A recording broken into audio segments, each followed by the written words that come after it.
providing students with choices.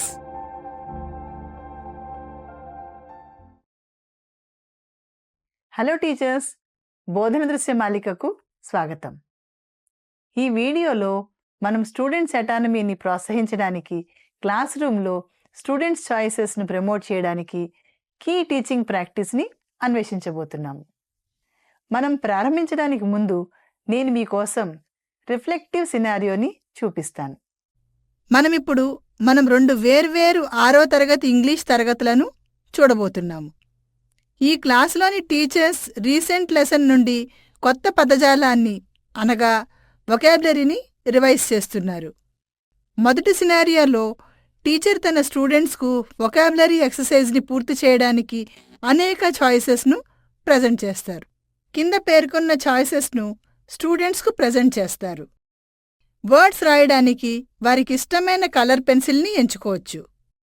పని చేస్తున్నప్పుడు class రూమ్లో ఎక్కడ కూర్చోవాలో నిర్ణయించుకోవచ్చు, లేదా వారి యాక్టివిటీ కోసం ప్లెయిన్ పేపర్ లేదా రూల్డ్ పేపర్ని కానీ సెలెక్ట్ చేసుకోవచ్చు. ఇప్పుడు మనం రెండవ సినారియోని చూద్దాం.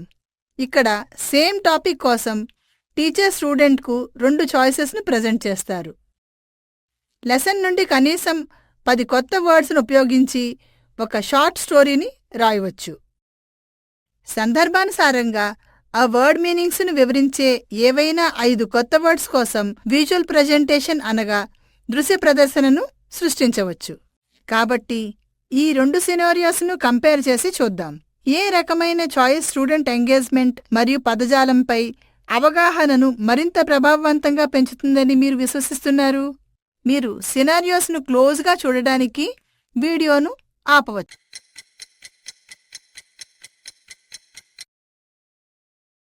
రెండు సినారియోస్ స్టూడెంట్స్కు చాయిసెస్ను అందించడం ద్వారా అటానమీని ప్రోత్సహిస్తాయి. అయితే ఈ చాయిసెస్ ప్రభావం చాలా భిన్నంగా ఉంటుంది. మొదటి సినారియోలో టీచర్ తన స్టూడెంట్స్ను కలర్ పెన్సిల్ని ఎంచుకోవడానికి లేదా క్లాస్ రూమ్లో ఎక్కడ కూర్చోవాలి అని నిర్ణయించుకోవడానికి చాయిస్ను కల్పిస్తారు. ఈ ఆప్షన్ను చాయిసెస్గా భావించినప్పటికీ స్టూడెంట్స్ వారి లెర్నింగ్లో డీప్గా వెళ్ళడానికి అవి నిజంగా సహాయపడవు. అవును, వారికి కొంత నియంత్రణ ఉంటుంది, కానీ అది అవగాహన లేదా సొంత బాధ్యత కంటే వారి ఇష్టానుసారం జరుగుతుంది. మరోవైపు రెండవ సినారియోలో టీచర్ విధానం స్టూడెంట్ అటానమీని గణనీయంగా పెంచుతుంది. చిన్న స్టోరీ రాయడం లేదా విజువల్ ప్రజెంటేషన్ను క్రియేట్ చేయడము వంటి లెర్నింగ్ ఆబ్జెక్టివ్కి నేరుగా సంబంధించిన చాయిసెస్ను అందించడం ద్వారా స్టూడెంట్స్ తమ అవగాహనను సృజనాత్మకంగా మరియు ఆలోచనాత్మకంగా వ్యక్తీకరించడానికి ప్రోత్సహించబడతారు. ఇది మెటీరియల్తో డీపర్ కనెక్షన్ని పెంపొందించడమే కాకుండా స్టూడెంట్స్ వారి ఆసక్తులు మరియు లెర్నింగ్ స్టైల్స్ను రిఫ్లెక్ట్ అయ్యేలాగా నిర్ణయాలు తీసుకునే అధికారంను కలిగి ఉంటారు. నేటి వీడియోలో మన ఫోకస్ దీనిపైనే ఉంటుంది. The teacher explicitly provides students with substantive choice that are related to their learning objectives. ఈ వీడియో ముగిసే సమయానికి మీరు అటానమీని ప్రమోట్ చేసే మరియు స్టూడెంట్స్ లెర్నింగ్ నీడ్స్ను తీర్చడానికి మరియు అటానమీని ప్రమోట్ చేసే వివిధ ఎంపికలను అన్వేషించగలరు. అవసరాలను తీర్చే వివిధ ఎంపికలను అన్వేషించండి. స్టూడెంట్స్కు చాయిసెస్ను అందించడం అంటే ఏమిటి మరి? దీని ప్రధాన అంశంగా స్టూడెంట్ ఎంపికలు అనేది స్టూడెంట్కు క్లాస్ రూమ్లో వారి లెర్నింగ్కి సంబంధించి నిర్ణయాలు తీసుకునే అటానమీని ఇవ్వడం. ఇందులో వారు అన్వేషించాలనుకుంటున్న టాపిక్స్, వారు పూర్తి చేయాలనుకుంటున్న టైప్స్ ఆఫ్ అసైన్మెంట్స్ లేదా వారు తమ అవగాహనను ఎలా ప్రదర్శించాలనుకుంటున్నారు అనే దాని గురించి కూడా ఉంటాయి. చాయిసెస్ ప్రొవైడ్ చేయడము స్టూడెంట్స్ను శక్తివంతం చేస్తుంది. వారి లెర్నింగ్ జర్నీలో మరింత సమయం వెచ్చించడానికి వారికి సహాయపడుతుంది. ఇప్పుడు మన క్లాస్ రూమ్లో స్టూడెంట్స్కు అందించే వివిధ రకాల అకాడమిక్ చాయిసెస్ను అన్వేషిద్దాం. స్టూడెంట్స్ని ఎంగేజ్ చేయడానికి ఒక ప్రభావవంతమైన మార్గం ఏమిటంటే క్లాసులో వారు చేయగలిగే టాస్కులు లేదా యాక్టివిటీస్ చాయిస్ను వారికి ఆఫర్ చేయడం. ఉదాహరణకు, మొక్కలపై సైన్స్ లెసన్లో మీరు ఒక ఎక్స్పెరిమెంట్ని నిర్వహించడం మొక్కల లైఫ్ సైకిల్ గురించి పోస్టర్ను రూపొందించటం లేదా మొక్కను క్యారెక్టర్గా చూపుతూ చిన్న స్టోరీ రాయటం వంటి చాయిసెస్ను అందించవచ్చు. మరొక ముఖ్యమైన చాయిస్ రిపోర్టింగ్ ఫార్మేట్.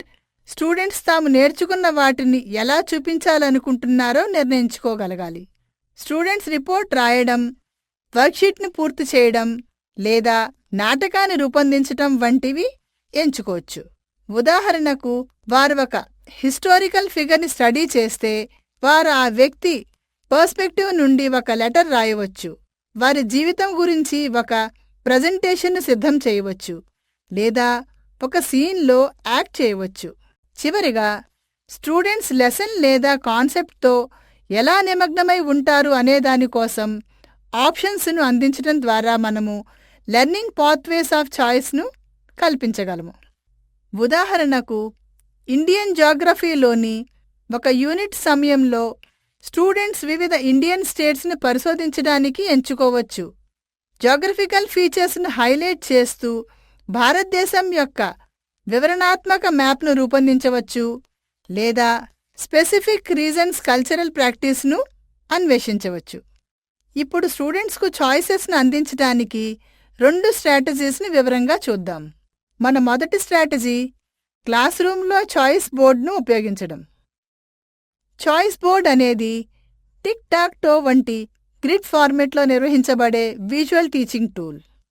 ఒక చాయిస్ బోర్డ్లో 2 నుండి 6 యాక్టివిటీస్ వరకు ఎక్కడైనా చేర్చవచ్చు. స్టూడెంట్స్ వారు ఒక టాపిక్తో ఎలా అయినా ఎంగేజ్గా ఉండేలా సౌలభ్యాన్ని ఇస్తుంది.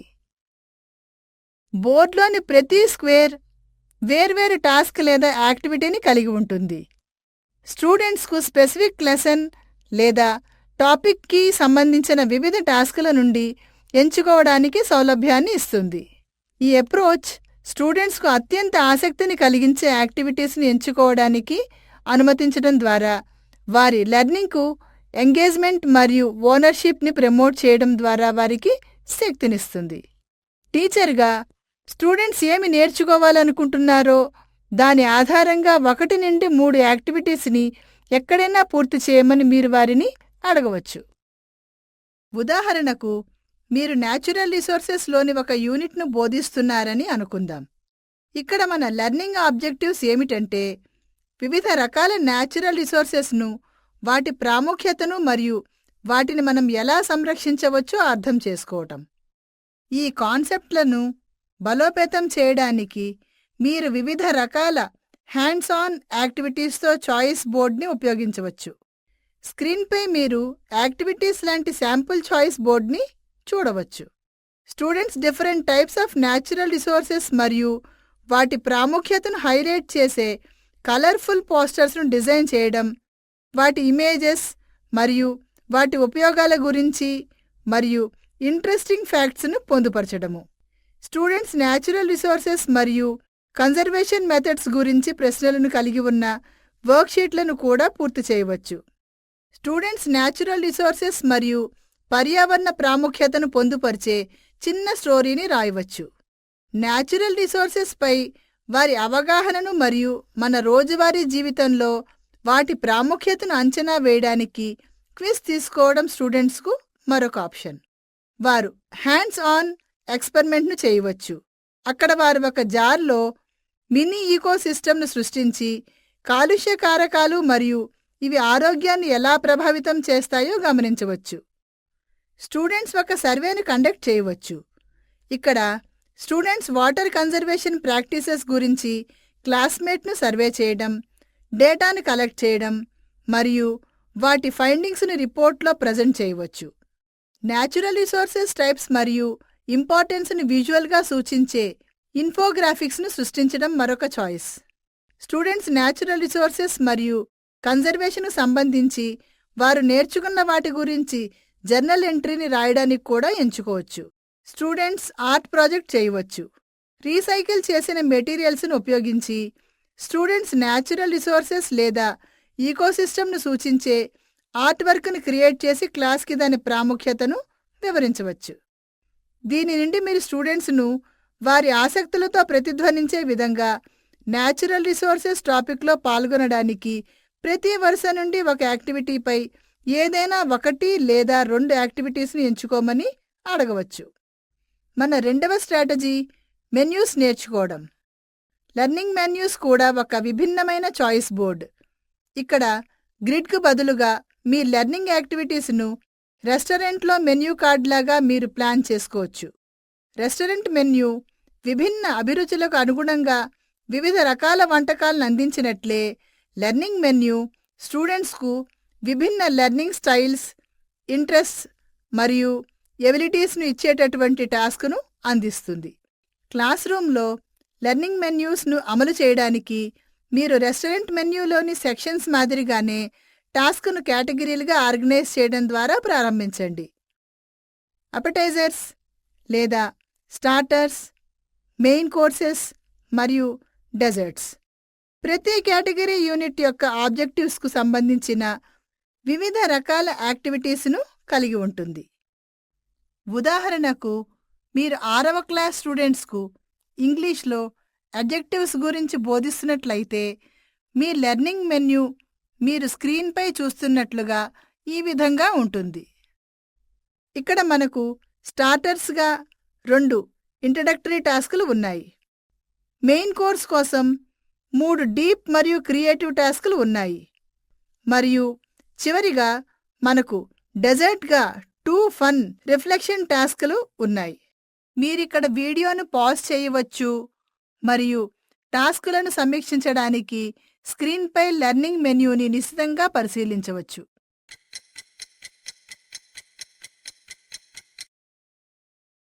ఒకసారి మీరు స్టూడెంట్స్కు ఈ లెర్నింగ్ మెన్యూని చూపించి మెన్యూ ఆప్షన్ను వివరించండి. వారు ఏ సెక్షన్ నుండి అయినా టాస్కులను చూస్ చేసుకోవచ్చు, కానీ ప్రతి కేటగిరీ నుండి కనీసం ఒక టాస్క్ని పూర్తి చేయాలని నొక్కి చెప్పాలి. ఇది టాపిక్లో నిమగ్నం అవ్వడానికి వారిని ఎంకరేజ్ చేయడమే కాకుండా సేమ్ టాపిక్లో నుండి విభిన్న స్థాయిల కాంప్లెక్స్ టాస్క్ చేయడానికి వారికి అవకాశం వస్తుంది. వీడియో చివరికి వచ్చాం. మనము చర్చించిన అంశాలను ఒకసారి మళ్ళీ గుర్తు చేసుకుందాం. క్లాస్ రూమ్లో స్టూడెంట్ చాయిస్ ఎలా ఉంటుందో మరియు సూపర్ఫిషియల్ చాయిసెస్ మరియు మీనింగ్ఫుల్ అకాడమిక్ చాయిసెస్ మధ్య వ్యత్యాసాన్ని అన్వేషించడం ద్వారా మనము ప్రారంభించాం. తర్వాత స్టూడెంట్స్ని ఎఫెక్టివ్గా ఎంగేజ్ చేయడానికి మీరు అందించే వివిధ రకాల చాయిసెస్ను మనము పరిశీలించాం. ఆ తర్వాత మనం క్లాస్ రూమ్లో స్ట్రక్చర్ చాయిసెస్ను అందించడానికి ఉదాహరణలతో పాటు 2 స్ట్రాటజీస్ను చర్చించాం. మీ స్టూడెంట్స్కు మీనింగ్ఫుల్ చాయిసెస్ను అందించడాన్ని కొనసాగించడానికి మరియు స్టూడెంట్ అటానమీని ప్రోత్సహించడానికి మనము చర్చించిన స్ట్రాటజీస్ను ఉపయోగించేందుకు మీరు ఇన్స్పైర్ కావాలని మేము ఆశిస్తున్నాం. Thank you.